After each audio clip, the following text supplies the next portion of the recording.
Oke, selamat pagi peserta kuliah biokimia. Eh, Mulai hari ini pertemuan ke-6 akan dihandle oleh saya. Ya, untuk topik kali ini adalah mengenai enzim. Kita akan eh, habiskan materi ini dalam 2 kali pertemuan. Jadi pertemuan 6 dan pertemuan 7 adalah membicarakan tentang enzim terkait definisinya, klasifikasinya maupun kinetika reaksinya. Ya, sesuai yang terpampang di layar bahwa enzim adalah biomolekul, ya, molekul biologi yang berfungsi sebagai biokatalisator. Ya, katalisator tapi dia katalisator biologi. Atau dia termasuk protein yang berfungsi untuk mempercepat reaksi dengan jalan menurunkan tenaga aktivasi dan tidak merubah kesetimbangan reaksi serta bersifat sangat spesifik. Jadi enzim itu adalah mempercepat reaksi, ya, mempercepat reaksi suatu reaksi kimia, terutama reaksi biokimia, reaksi yang terjadi di dalam tubuh itu dengan menurunkan tenaga aktivasi. Apa itu tenaga aktivasi nanti kita akan bahas. Dan tidak mengubah kesetimbangan reaksi serta reaksinya itu spesifik, ya. Jadi kalau dia mengkatalisis reaksi redox ya redox saja, dia tidak bisa mengkatalisis reaksi yang lain gitu. Kalau dia katalisisnya adalah hidrolisis ya hidrolisis saja, dia tidak bisa mengkatalisis reaksi redox. Maka dari itu dia biokatalisator itu sangat spesifik. Nah, proses biologis pada seluruh organisme hidup adalah reaksi kimia dan kebanyakan diatur oleh enzim. Ya, tanpa enzim, banyak reaksi kimia itu tidak akan terjadi. Jadi kita bisa menelan makanan, mengunyah makanan dari mulai mulut, ya, mulut di dalam enzim di dalam air liur itu ada tripsin yang berfungsi untuk memecah makanan sehingga kita menelan itu lebih mudah, ya, karena makanan sudah mulai dicerna di dalam mulut, tidak ditelan mentah-mentah gitu. Sampai nanti di lambung juga ada enzim lagi, kemudian di dalam darah juga ada enzim, di dalam sel juga ada enzim. Nah, enzim ini dibentuk dalam ribosom, ya, suatu organela dalam sel yang mempunyai sifat seperti protein pada umumnya. Ya, jadi kinerjanya itu dipengaruhi oleh suhu, pH maupun kondisi lingkungannya. Nah, enzim ini sebenarnya juga dia kecil jika dibandingkan dengan asam nukleat, ya, tapi sebenarnya dia juga termasuk makromolekul, suatu molekul yang besar karena BM-nya antara 12.000 sampai 1 juta kilodalton. Ya, ya termasuk kecil, relatif kecil dibandingkan asam nukleat. Itu sehingga karena ukurannya tersebut enzim dapat beraktivitas di dalam sel tempat dia disintesis, disebut endoenzim. Ya, jadi kalau enzim yang berada di dalam sel itu disebut endoenzim. Kalau dia di luar sel itu disebut exoenzim. Ya. Tapi kebanyakan enzim itu bersifat endo.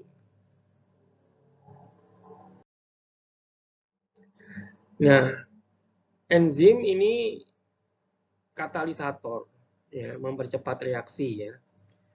Jadi dia dapat meningkatkan laju reaksi, ya. Reaksi yang biasanya lambat itu bisa dipercepat 10 pangkat 3 sampai 10 pangkat 16 kali kecepatannya dibandingkan kalau tidak dikatalisis oleh enzim. Nah, ini dia mengkatalisis tanpa mengubah posisi kesetimbangan reaksi. Artinya balik laju reaksi maupun laju kebalikannya itu ditingkatkan dengan kelipatan yang sama.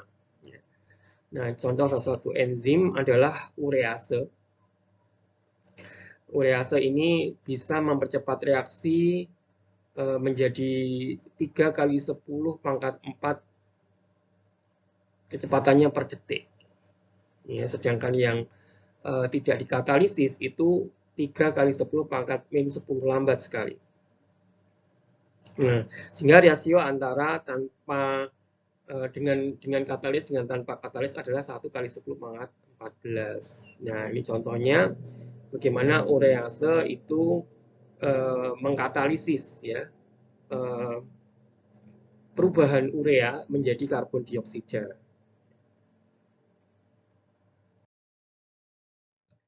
Nah, seperti yang sudah disinggung di depan, bahwa enzim itu bekerja secara spesifik. Ya. Jadi kalau dia mengkatalisis redoks, ya redoks saja.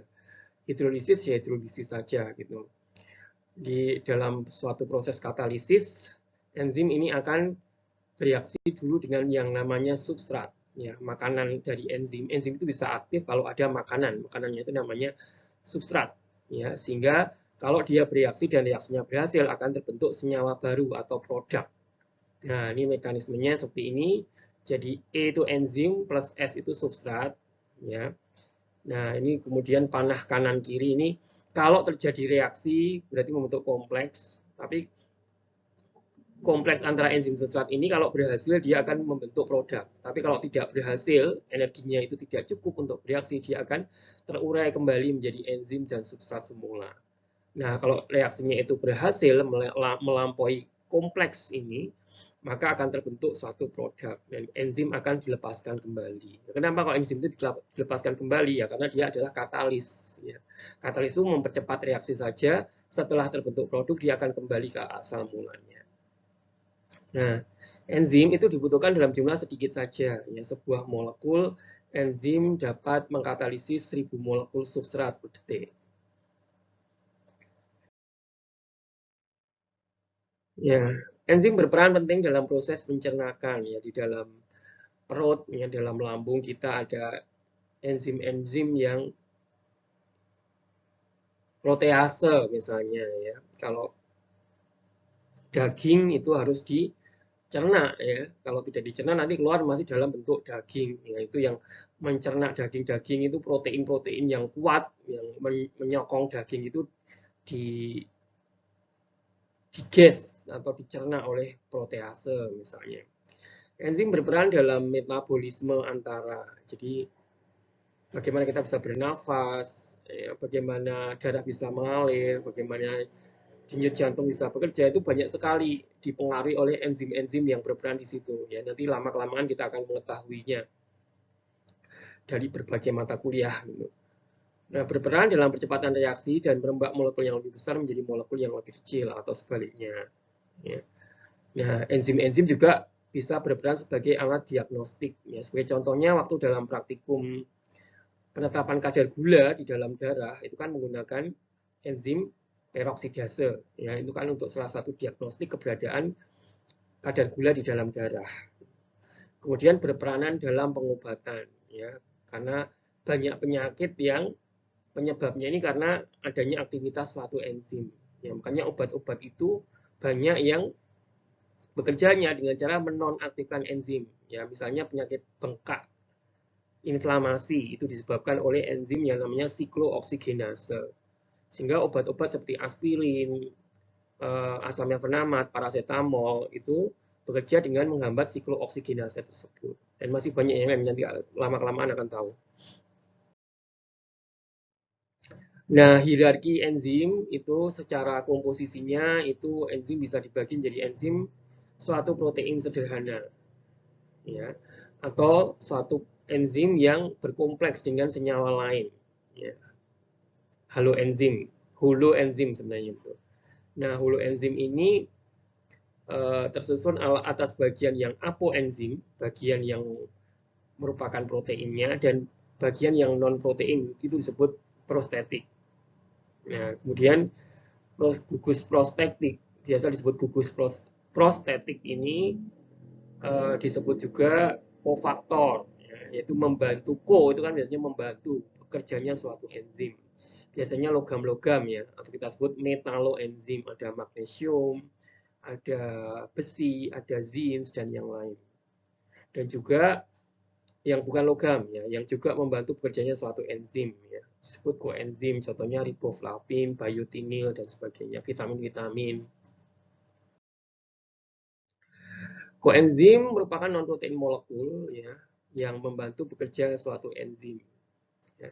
Dan dia biasanya terletak pada sisi aktif suatu enzim. Nah, kalau enzim dengan koenzim itu disebut holoenzim, sementara kalau enzimnya sendiri itu disebut apo. Jadi kalau enzimnya itu tanpa koenzim itu namanya apo, tapi kalau dengan koenzim itu namanya hulu. Contoh koenzim tadi sudah disinggung, ada vitamin-vitamin ya, tiamin ini adalah vitamin B1, riboflavin B12, ada niacin, ada biotin, ini kelompok-kelompok vitamin yang membantu bekerjanya suatu enzim. Kalau logam-logam, metaloenzim itu ada magnesium, ferrum, zinc, dan sebagainya. Nah, ini adalah ilustrasi suatu enzim, ya, bahwa hulu enzim itu mencakup protein dengan gugus prostetik, ya, apoenzim dan koenzim. Nah, apoenzim dan koenzim ini nanti akan berikatan dengan suatu substrat. Ya, gambarannya ini suatu enzim dengan bentuk kantong, ya, ada kantong-kantong poketnya, di mana kantong poketnya itu mengandung gugus prostetik, bisa berupa koenzim atau metaloenzim tadi. Nah, kemudian untuk bisa aktif dia harus bereaksi dengan substratnya. Nah, substratnya ini kalau cocok, ya, dia akan langsung nempel. Jadi reaksi antara enzim dengan substrat itu ibarat kunci dan gembok. Ya, kuncinya adalah substrat, gemboknya adalah enzim. Jadi bisa langsung klik gitu ya. Bentuk antara gembok dengan anak kuncinya ini harus sama sehingga dia bisa klik. Nah, ini apa prinsip kerja dari suatu enzim ya. Ada ya enzim dengan substrat ini sama. Nah, tata nama dan klasifikasi enzim itu biasanya enzim itu diberi akhiran ase ya, walaupun dulu sebelum akhiran ase itu penamaan enzim adalah diberikan in. Contohnya tripsin, tialin ya, kemudian angiotensin gitu. Karena dulu diketahui waktu dulu tuh dikira bahwa enzim itu terletak di dalam sel yang endoenzim tadi, makanya disebut dengan in gitu. Tapi later on ternyata tidak hanya di dalam sel, sehingga penamaan enzim dengan in itu sudah tidak relevan ya, tidak relevan, kemudian diganti dengan ase. Nah, ase ini menunjukkan aktivitas, ya, lebih menunjukkan bukan letaknya di dalam atau di luar, tapi menunjukkan aktivitasnya. Contohnya alkohol dehidrogenase ya, berarti dia mendehidrogenasi suatu alkohol atau mengoksidasi suatu alkohol. Dehidrogenasi itu sama dengan oksidasi. Urease, dia menghidrolisis urea. Spesifik ya, untuk urea aja. Protease, dia menghidrolisis peptida. Ya, peptida itu protein. Ya. DNA polimerase, berarti dia aktivitasnya adalah mempercepat polimerisasi atau polimerasi nukleotida. Ya, metil transferase, berarti dia mentransfer gugus metil. Aktivitasnya spesifik ya, sesuai dengan namanya. Nah, klasifikasi enzim menurut Commission of Enzymes of the International Union of Biochemistry itu menggolongkan enzim menurut reaksinya itu ada 6. Ya, ada oksidoreduktase, transferase, hidrolase, liase, isomerase, dan ligase. Nah, oksidoreduktase itu adalah enzim yang mengkatalisis reaksi redox, ya, yang berarti ada pemindahan elektron, hidrogen atau oksigen. Ya, masih ingat redox itu ada pemindahan elektron, ya, ada pemindahan hidrogen atau pemindahan oksigen. Ya. Nah, contoh enzim yang termasuk golongan oksidoreduktase itu adalah oksigenase, dehidrogenase. Kemudian enzim transferase itu mengkatalisis pemindahan gugus molekul dari satu molekul ke molekul yang lain. Transfer itu kan memindahkannya. Nah, ada transaminase, transfosforilase, transasilase, berarti memindahkan gugus amin kalau itu transaminase. Transfosforilase memindahkan fosfat.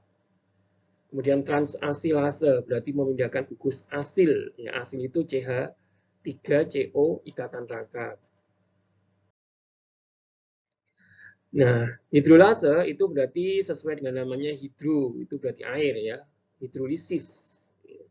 Ya, berarti memecah sesuatu gugus dengan air, dengan molekul air. Contohnya karboksi esterase, yang mudah terhidrolisis kan ester. kitinase menghidrolisis kitin, kitin pada udang. Peptidase menghidrolisis peptida, protease, jenis protease.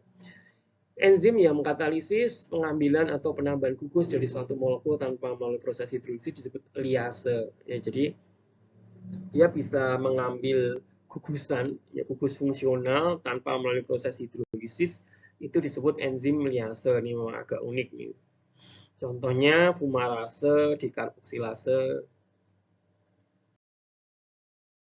isomerase seperti namanya, berarti isomer ya, bisa mengubah-ubah konfigurasi dan konformasinya. Ya, contohnya rasemase itu mengubah dari L-alanin menjadi D-alanin. Ya, epimerase mengubah D-ribosa 5-fosfat menjadi D-silosa 5-fosfat. Ligase, ya, ligase itu menggabung atau merekatkan gitu. Menggabungkan dua molekul dengan dibebaskannya molekul pirofosfat dari nukleosida trifosfat. Ini ligase sering muncul pada peristiwa replikasi DNA ya. Kalau DNA bereplikasi kan semakin panjang nanti seperti benang itu kan kalau semakin panjang bisa kusut ya. Nah, kusut itu kemudian harus diuraikan ya. Biasanya untuk menguraikan itu ada enzim yang bisa memotong bagian yang kusut itu kayak gunting gitu. Nah, kemudian kalau sudah dipotong kan harus direkatkan kembali. Nah, yang merekatkan DNA itu adalah ligase ini contohnya. Tuh. Nah, kemudian klasifikasi enzim menurut International Union of Biochemistry itu ya diberi kode atau penamaan itu enzim, E itu dari enzimnya, C-nya commission, ya. Kemudian ya ini ada kode-kode 2 itu kelasnya, subkelasnya, ini sub-subkelas gitu.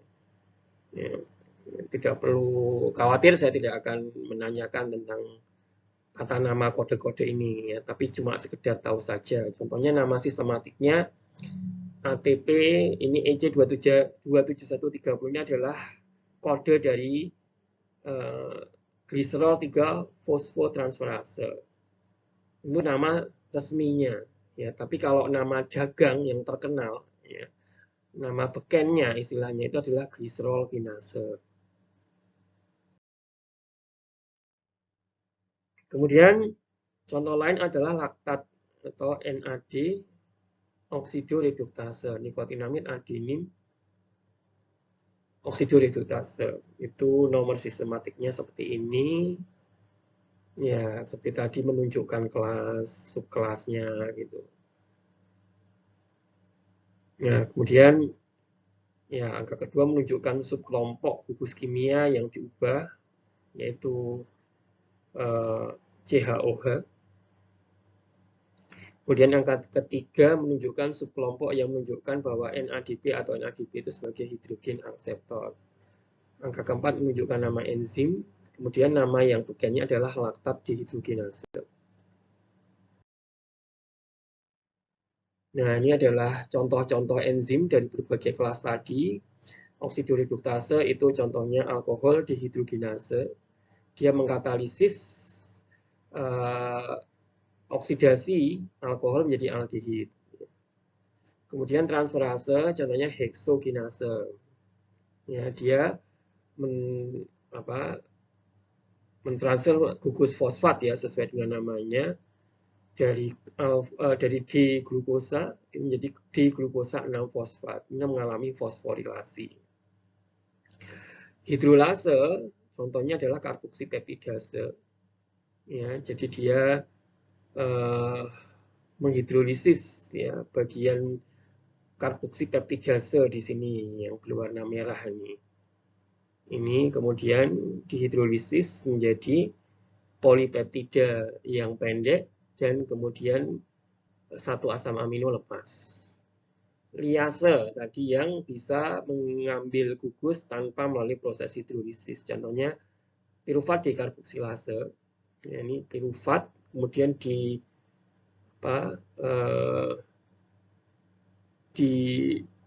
protonasi ya oleh piruvat dekarboksilase akan menjadi asetaldehid.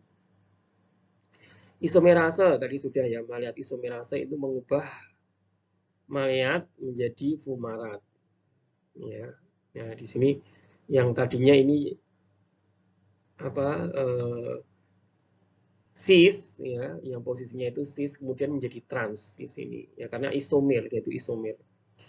Ligase contohnya piruvat karboksilase yang nyambung-nyambung benang tadi itu piruvat dengan karboksilat ya kemudian menjadi produknya.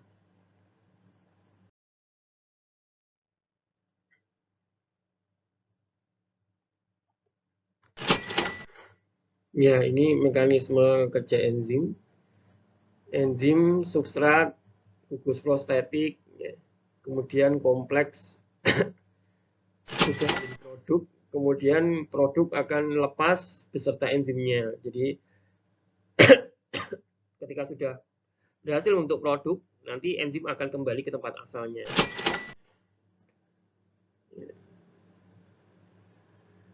Jadi dari sini enzim berkaitan dengan substrat, ada koenzim, ya, ini membutuhkan energi ketika dia bereaksi, ketika sudah terbentuk produk.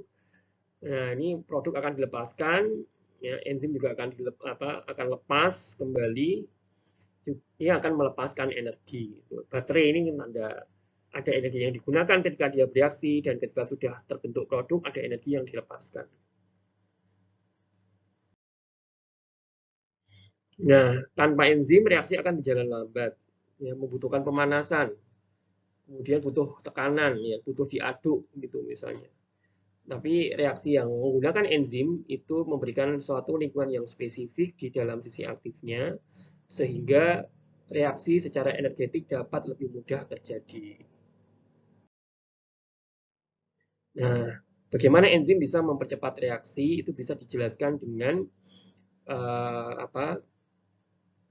grafik ya yang mengekstrapolasikan, memplotting reaksi, koordinat reaksi. Jadi perubahan dari reaktan membentuk produk A dan B dan energi bebas ikatan, free energy. Ya, jadi ini sumbu X-nya adalah berjalannya reaksi, progres dari suatu reaksi. Ke atas adalah energi yang dibutuhkan atau energi yang dilepaskan. Nah, ini contohnya. Kalau tanpa enzim itu yang biru, ya, itu mula-mula reaksi berjalan, ya, itu akan membutuhkan energi, dia akan naik ke sini. Nah, akan naik ke sini sampai membentuk keadaan antara transition state.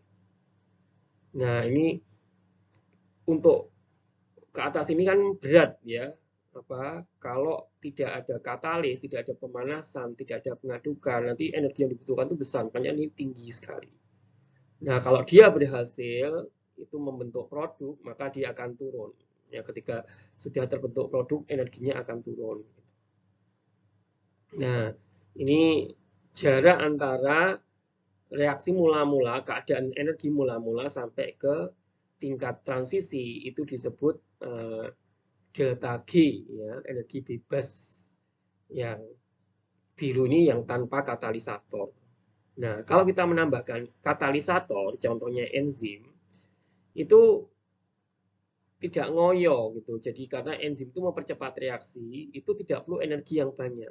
Bisa separuhnya. Energi yang dibutuhkan untuk membentuk produk ini cukup separuh saja. Ya, ini adalah delta G yang untuk katalisis ini lebih rendah dibandingkan delta G yang tanpa katalisis. Ya, lebih menguntungkan ya karena reaksi mesti berjalan lebih cepat karena membutuhkan energi yang sedikit gitu untuk memperoleh produk yang sama. Nah, ini energi yang dilepaskan ini adalah delta G, ini adalah pembentukan produknya. Nah, pada enzim itu dia bisa bekerja. Enzim itu bisa beraktivitas karena dia mempunyai yang namanya sisi aktif. Ya, kantong. Dia enzim itu seperti gumpalan, terus ada kantong-kantongnya. Gitu. Ya, salah satu kantong tempat bekerjanya suatu enzim itu disebut sisi aktif atau active site, di mana substrat itu akan nempel. Jadi active site ini kayak kantong, kayak mulutnya gitu, kayak mulutnya enzim, terus ini makanannya, substrat itu makanannya. Nah, Di sekitar sisi aktif ini, karena ini suatu protein, maka di sekeliling sisi aktif ini ada asam-asam amino. Ya nanti bagaimana substrat itu bisa menempel, karena ada interaksi antara substrat dengan asam amino. Ya, asam amino ini akan berinteraksi dengan substrat, sehingga peristiwa katalisis dapat berlangsung.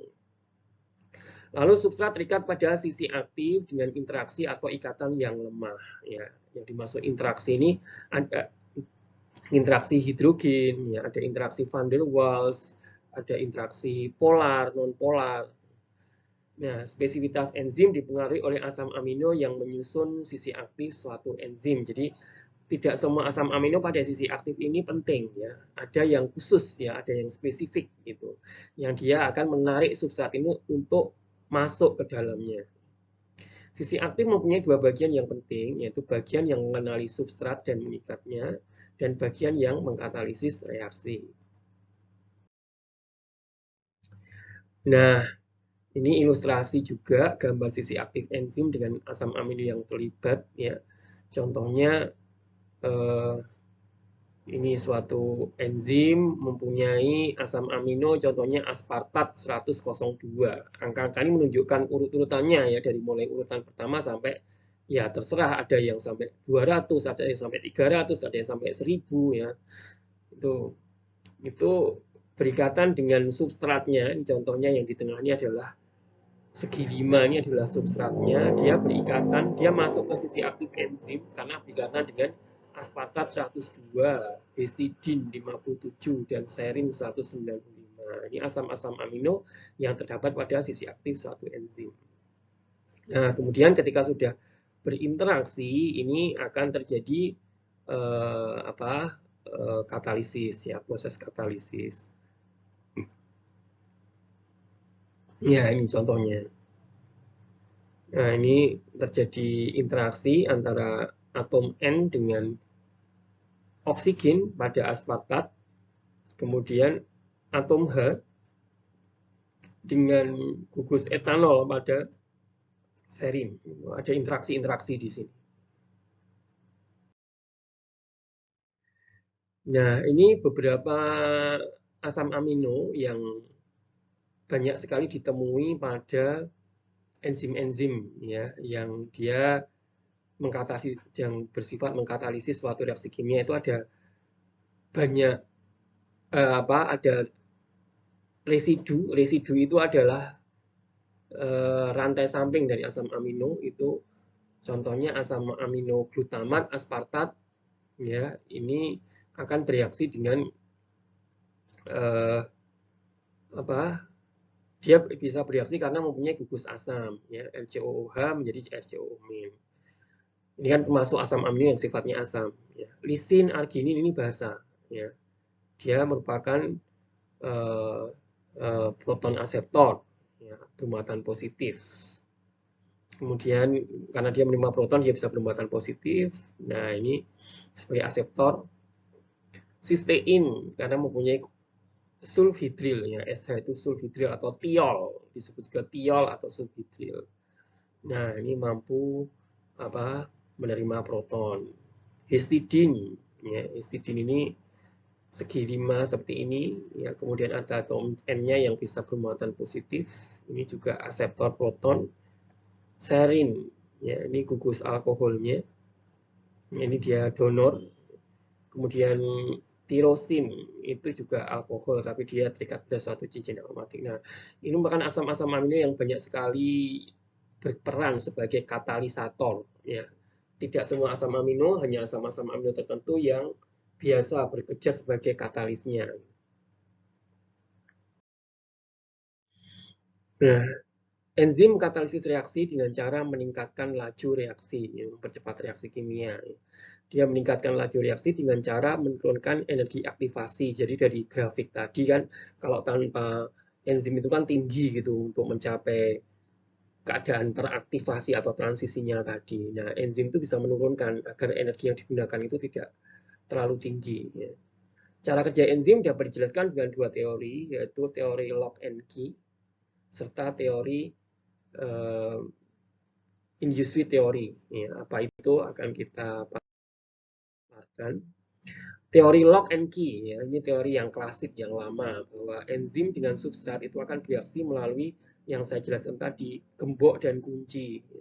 Karena apa? Enzim memiliki struktur yang spesifik yang cocok dengan substratnya. Jadi kunci itu bisa membuka gembok kan karena mempunyai bentuk yang sama ya, antara lubang di gemboknya itu dengan anak kuncinya yang masuk itu kalau dia bisa klek ya sama itu kemudian bisa membuka. Nah, prinsip lock and key itu seperti itu ya. Mampu menerangkan spesifitas enzim tapi tidak dapat menerangkan stabilitas fase transisi enzim ya.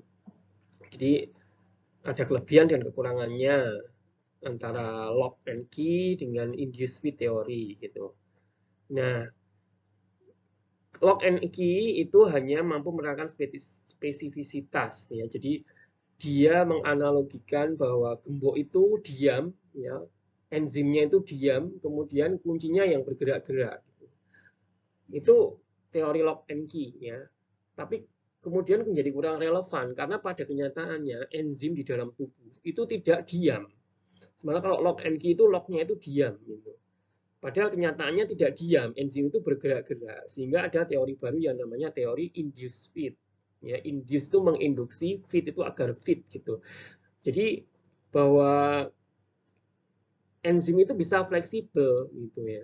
Jadi walaupun gembok dengan kuncinya itu tidak sama persis, ya, tapi si gemboknya ini kalau menurut teori induced fit itu bisa menyesuaikan diri. Dia bisa menginduksi, terinduksi agar apa? Yang tadinya tidak fit karena dia bisa gerak-gerak gitu menjadi fit.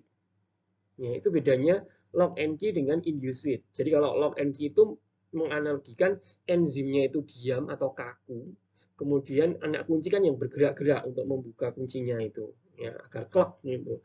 Tapi induced fit enggak. Induced fit itu kenyataannya enzim itu tidak kaku, dia itu gerak-gerak. Jadi kalau ada substrat yang mau masuk, ya dia bisa menyesuaikan diri bentuknya agar bisa makan substratnya. Jadi mungkin bentuknya antara gembok dan kunci tidak harus selalu sama karena kunci ini bisa menyesuaikan diri dengan bentuk dari substrat untuk bisa klop gitu ya. Jadi sehingga pengikatan suatu substrat pada enzim menyebabkan sisi aktif mengubah konformasinya sehingga cocok dengan substratnya. Nah, ini dapat menerangkan fase transisi ya, beda dengan lock and key yang tidak bisa menerangkan fase transisi suatu enzim. Nah, ini mekanisme kerja suatu enzim E plus S menjadi panah kanan kiri ES ya, kemudian kalau berhasil panah kanan E plus P. Ya, ini ilustrasi lock dan key. Ini lock dan key, enzimnya kaku, dia harus sama persis dengan substratnya, ini sisi aktifnya, kemudian membentuk kompleks ES. Ya, kalau reaksi berhasil, berbentuk produk, enzim akan dilepaskan kembali. Ya, sementara kalau induced fit ini bentuknya tidak sama persis antara sisi aktif dengan substratnya. Ya, tapi karena enzim itu bisa bergerak-gerak, dia bisa menyesuaikan diri bentuknya seperti substratnya gitu. Terjadi distorsi dan kemudian terbentuk produk. Ya, ya ini bentuk ini ilustrasi beda antara teori lock and key dan induced fit. Nah, kemudian mekanisme kerja enzim ya. Ini perbandingan antara apa tanpa enzim, enzim yang menurut lock and key dan enzim yang menurut induced fit. Ya, jadi kalau tanpa enzim itu untuk bereaksi dengan substrat itu dibutuhkan energi yang tinggi sekali ya. Misalnya substratnya itu bentuknya seperti batang seperti ini. Nah, untuk bisa mematahkan substrat ini susah sekali ya, dibutuhkan energi yang kuat untuk bisa mematahkan keadaan transisinya ini, butuh energi yang tinggi untuk bisa mematahkan sehingga terbentuk produk ya. Ibaratnya kita mau mematahkan substrat ini menjadi dua batang. Nah, ini substrat akan membutuhkan energi yang tinggi untuk mencapai keadaan transisi. Nah, baru dia bisa membentuk produk ya, energinya akan turun. Nah, yang kedua adalah enzim komplementari dengan substrat. Ya, diibaratkan ini enzim yang berwarna biru ini, kemudian batangnya ini adalah substrat, sudah klop. Ya, sudah klop. Nah, tetapi memang awal-awal itu sudah klop sehingga dia malah pada waktu membentuk kompleks ES, ya, bentuk kompleks ES ini energinya sudah rendah sekali ya, padahal belum terbentuk produk itu energinya sudah rendah. Sehingga ketika ingin mematahkan ini, si enzim ingin mematahkan batangannya ini, dia perlu energi yang tinggi sekali ya untuk bisa membentuk produk. Nah, ini apa perbandingan antara yang ini yang tanpa enzim, ini dengan enzim tapi enzimnya itu lock and key, ya, tetap tinggi juga energinya gitu. Nah, bedanya dengan yang teori induced sweet, ya, di mana enzim ini fleksibel, ya, dia bisa menyesuaikan, jadi bisa gerak-gerak untuk bisa membending atau menekuk substratnya ini, kemudian bisa patah. Dan ini ternyata energinya itu lebih efisien, lebih rendah. Nah, contohnya adalah hidrolisis dari ikatan glikosidik ya pada gula itu dipotong untuk membentuk satu unit glukosa. Ya, ini contohnya bagaimana suatu beta glikosidik bond, ini ada satu gula, nih R-nya ini adalah gula yang lain, ini ada jembatan O-nya ini adalah ikatan glikosidik. Nah, ini bagaimana enzim ini akan mematahkan ya, ikatan glikosidiknya ini ya, sehingga terbentuk satu unit gula. Ini akan dipercepat oleh adanya enzim. Nah, kemudian kinetika enzim ini nanti mungkin lebih minggu depan ya. Nanti membicarakan tentang aktivitas suatu enzim, bagaimana kita menentukan kecepatan enzim untuk melakukan katalisis pada substrat. Ya, satuannya adalah unit U, di mana satu unit itu sama dengan jumlah enzim yang melakukan katalis sehingga terjadi perubahan 1 mikromol substrat per menit pada suhu 25 derajat Celcius. Jadi kekuatan suatu enzim, kecepatan enzim dalam katalisis itu dinyatakan dalam unit. Ya. Unit itu berapa unit ya? Kalau satu unit itu jumlah enzimnya satu yang melakukan katalisis untuk mengubah 1 mikromol substrat per menit pada suhu 25 derajat Celcius. Ya, faktor-faktor yang mempengaruhi kerja enzim itu ada pengaruh suhu, pengaruh pH, konsentrasi enzim, konsentrasi substrat, dan pengaruh yang lain. Ini akan kita bicarakan minggu depan. Oke, demikian paparan untuk kuliah biokimia pada kali ini. Terima kasih atas perhatiannya.